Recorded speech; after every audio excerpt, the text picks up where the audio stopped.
A year of life as an Eskimo among Eskimos had a profound influence upon the development of my views, because it led me away from my former interests and towards the desire to understand what determines the behavior of human beings.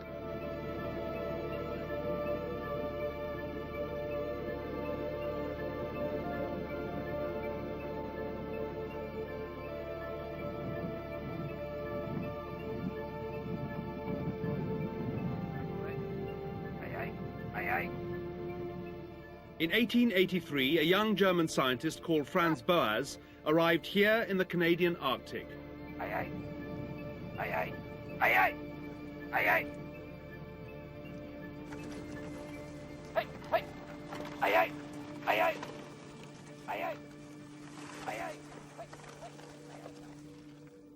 He came here to do two things. He'd originally done part of his training in geography, and he was going to map as much of the coastline, which was pretty much uncharted in those days, as possible. He was also going to indulge his new interest, the study of culture. The year before he came up here, he'd been reading up as much as possible about the Arctic. But unlike most explorers, he'd also bothered to take some courses in the local language Inuktitut. He arrived at Kirketon Island, just over that hill, which was run by a whaler called James Much. It was a thriving station at the time, and in fact the largest Inuit settlement in the area. James Much made caribou clothing for Boas and his servant William Vike, and outfitted them with a team of dogs. In the course of the 12 months he was up here, Boas travelled something like 3,000 miles on foot, by boat, and on sleds like this. The work he was to do up here was eventually to change the direction of his own life, but it was also to change the way we think about other cultures and the way we think about ourselves. Okay, hey, hey, hey, hey, hey, hey, hey, let's go, hey, hey, hey, attaboy, hey, hey, hey, hey. Boas didn't set out with a specific ambition to study human culture, but he had dreamt of going to the polar regions since his boyhood in Germany. He was born in 1858 in Minden, Westphalia. His father was a prosperous businessman in the town, and at the age of 20, Boas left home to study geography at the University of Heidelberg. It was during his year of compulsory military training in 1881 that he decided to study the relation of the Eskimo to their environment. In his own words, he was going to collect anthropological material and make a thorough study of the language, customs and habits of the Eskimo. Anthropology was beginning to take form and develop about the time that he entered the picture. It was an exciting new field, and it offered an opportunity to get some idea of the dynamics of culture and their growth and development and their adaptation and the way they spread, and many, many aspects of this, which would be fundamental to understanding our own culture and our own way of life. And this kind of research was innovative and pioneering, so it offered a very exciting prospect to him. Before Boas's day, the Eskimo who lived all round the North Polar Cap had not been closely studied. He undertook a geographical expedition to map uncharted areas of the coastline of Baffin Island and to get to know the different groups of Eskimo who lived there. The only way to the Arctic in those days was by boat when the ice had melted, and Boas readily accepted passage to Cumberland Sound on a ship called the Germania.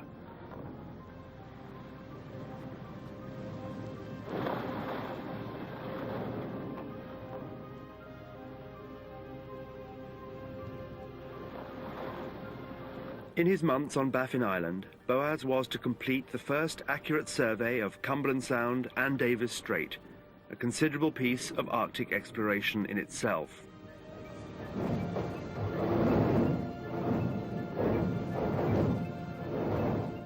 But today the trip is better remembered for his observations of Eskimo life. He wrote articles for a German newspaper who had partly sponsored his trip. But he also kept a diary of letters to present to his fiancée on his return. These provide a fascinating insight into the ambitions, frustrations, hardships and loneliness of Arctic exploration before the turn of the century. Only 2 days more, and the year begins which will take me to you. The time passes almost too quickly for the amount of work I have to do here. If I accomplish everything, I still will not have the time to finish the map and the ethnographic work. I shall, however, attain my own purposes very well. I know very accurately about the migration of the Eskimo and the routes they take, how they travel back and forth, and their relationship to neighboring tribes.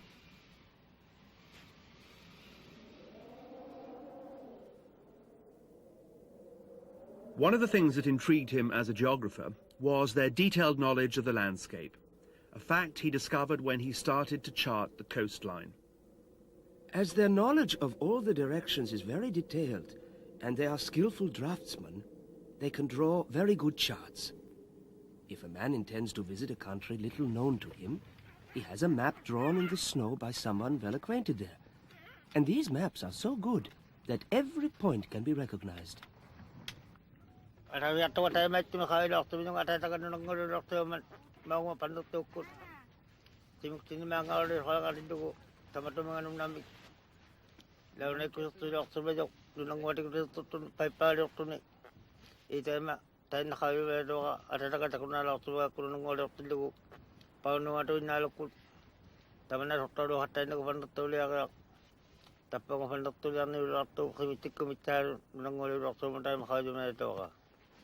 Actually, if this is Frobisher Bay here, and this is Allen Island here, which is the north on this map?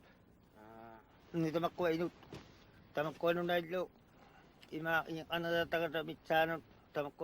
Eskimo exhibit a thorough knowledge of the geography of their country. The area they travel over is of considerable extent. They have a very clear conception of all the countries they have seen or heard of, knowing the distances by days' journeys, or as they say, by sleeps, and the directions by the cardinal points. Boas got the Eskimo of Cumberland Sound to draw these maps on paper. These he collected and brought back. They compared remarkably well with his own. As a geographer, he'd been taught to believe that the life of people like the Eskimo was entirely determined by their environment. He was finding out the hard way that this couldn't be the case. Today I went hunting, but not with exactly splendid success. The only thing I shot was pulled under the ice by the current. There I sat, like an Eskimo, behind my ice hole at the water's edge, and patiently waiting for a head to appear. You cannot imagine what an impression it makes in this cold season to sit so near the edge of the water and to hear the roaring and foaming. Thick fog from the cold water envelops me. At my feet, the water foams and hisses. Only a strong current keeps the water from freezing here. Last night, I dreamt very vividly that I was in America and with you. The dream was so vivid that I was most disappointed when I woke up in the morning to find myself in the igloo. You must not imagine that such a snow hut is a cold home. It is completely papered with skins, and 2 lamps are kept burning. These supply light and heat. We all sit on a large platform which is covered with caribou skins. But I think I still prefer a European home. Today I hunted just as an Eskimo, with a spear and all that goes with it. Oksetung was the only one who caught anything. 2 seals, which I immediately acquired. As you see, Marie, I am now a true Eskimo. I live as they do, hunt with them, and belong to the men of Anarnintung. Some Baffin Island communities live a life that is in many ways the same as the one that Boas witnessed in Cumberland Sound almost 100 years ago. And the qualities that so impressed him then are still needed for survival.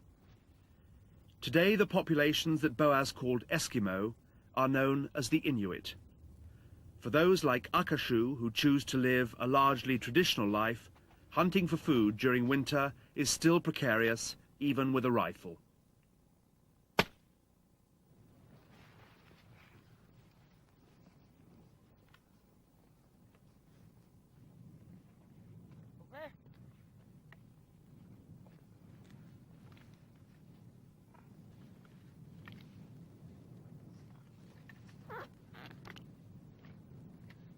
Like his ancestors, Akashu and his family live largely off caribou or seal.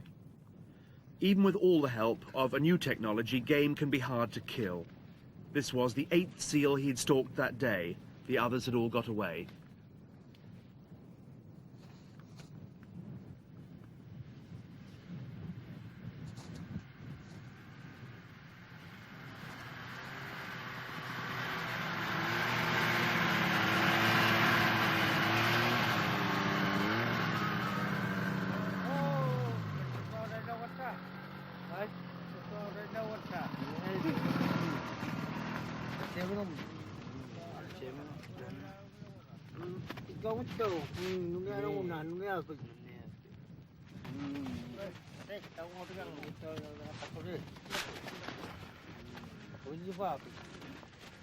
Boas witnessed life among the Eskimo firsthand. It was hardly a case of the gentleman explorer. He saw how much they depended on their environment and how unyielding it could be. But he also depended on them, and as he charted the coast and filled in the physical features of their landscape, he was impressed by the way in which they had mastered life on top of the world.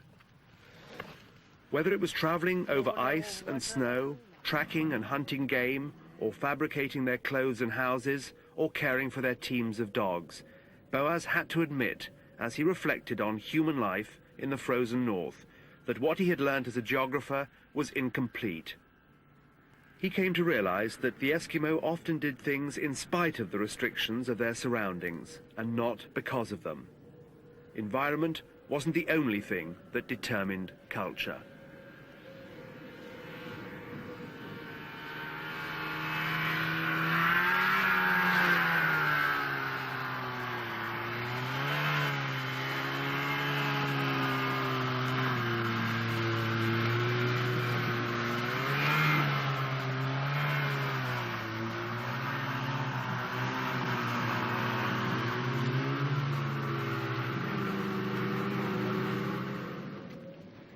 Oxetone has caught 2 seals today, and every man in the settlement is to receive a piece. Is it not a beautiful custom among these savages that they bear all deprivations in common and also are at their happiest best eating and drinking when someone has brought back booty from the hunt?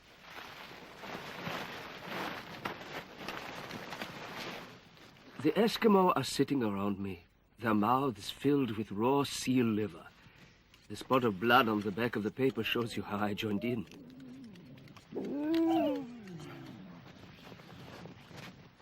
I often ask myself what advantages our good society possesses over that of the savages, and find, the more I see of their customs, that we have no right to look down upon them. We have no right to blame them for their forms and superstitions, which may seem ridiculous to us. We highly educated people are much worse, relatively speaking. A person's worth should be judged by the warmth of his heart.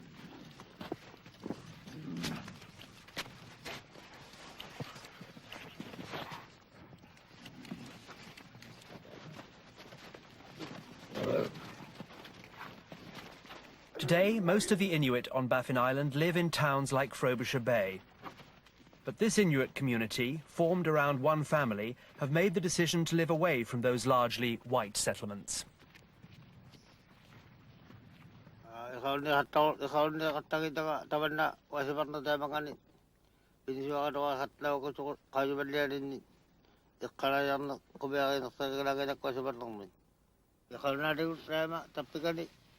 Ilnya hatak sama juga dah aku agak jadi tak kuat taban ilnya nama kuat taban ini sama juga kau mengisi makhluk tu tak kuat lagi angin uti ilnya hatak sama juga kisah ini Tamanna Isalundi Piaga Tamakova Padaju Ilnian Hajimat Haji Kalnati to go home Nagoni Kalaja Gondoloni Tamil to Hasabi Tamanali we make Sartina we make Ila Kalnati to Ilnian Akachimat Chatoro Kanajagon Chiataka Ilniak Samajo the Kanaya Hotoro Menta Paritana Kanaja Nomigati Atamanna over on Takunua Kajumaja Kodu one of Tamani Tikitota. Ilani could see that the men at the Negopia to do a hotato. I come after to being a lot to Ilani could. It's a service Takacha to do Nitaman, no human Kubanang to go. Atamana and Lagoti Nanga Kutamang and Taman Peninsula was about it's a service how not to buy one to a mother living on the how not to buy a Konamo Sierra Modlu. Itamana and Lagoti Jangataka. I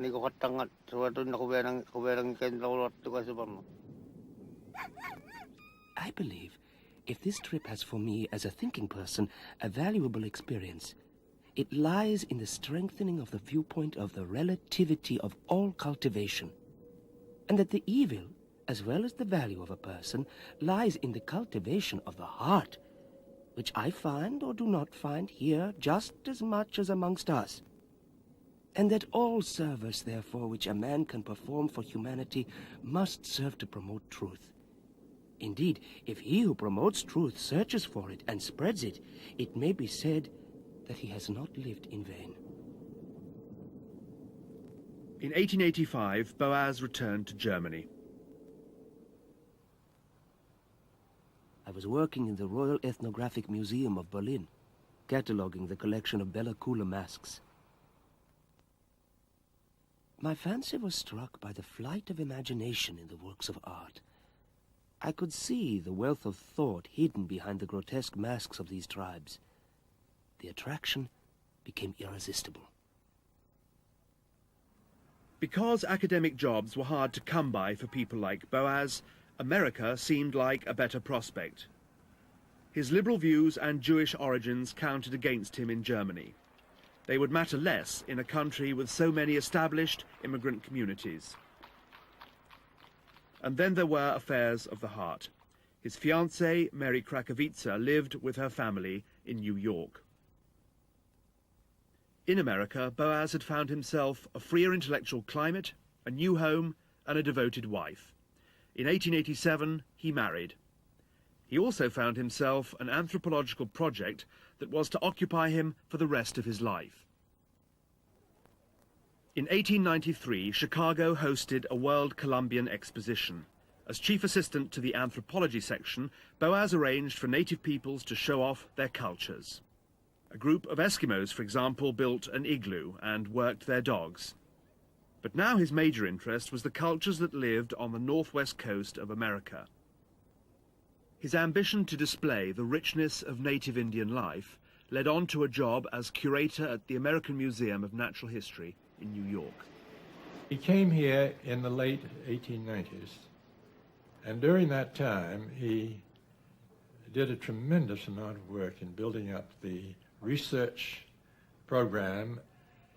It began with an idea of Boas's to go out and work in the northwest coast and work with the Indian groups there, because they were being endangered of disappearing and their culture disintegrating. We wanted to make as complete a collection of their culture as possible and preserve as much of their material culture as he could. Stretching from Alaska down to northern California through present-day British Columbia, the tribes of the northwest coast of America were one of the richest and most distinctive areas of cultural wealth that Europeans had encountered. The Pacific coast here forms an inextricable net of channels and fjords. Numerous islands form a narrow passage of water from the southern tip of British Columbia to Alaska, through which the ships glide as if on a river. This is a primeval country in all its loneliness, For a European, it is interesting to see nature so free.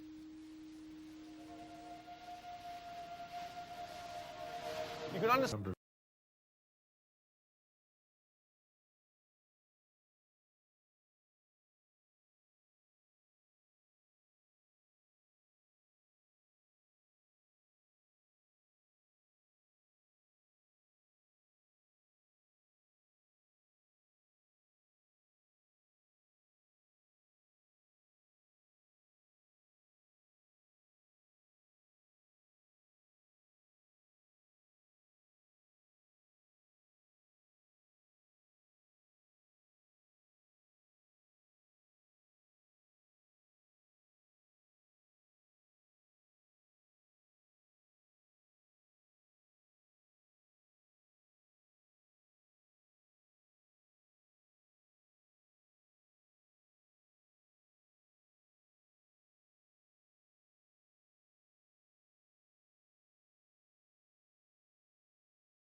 rather well-known people who were associated with it.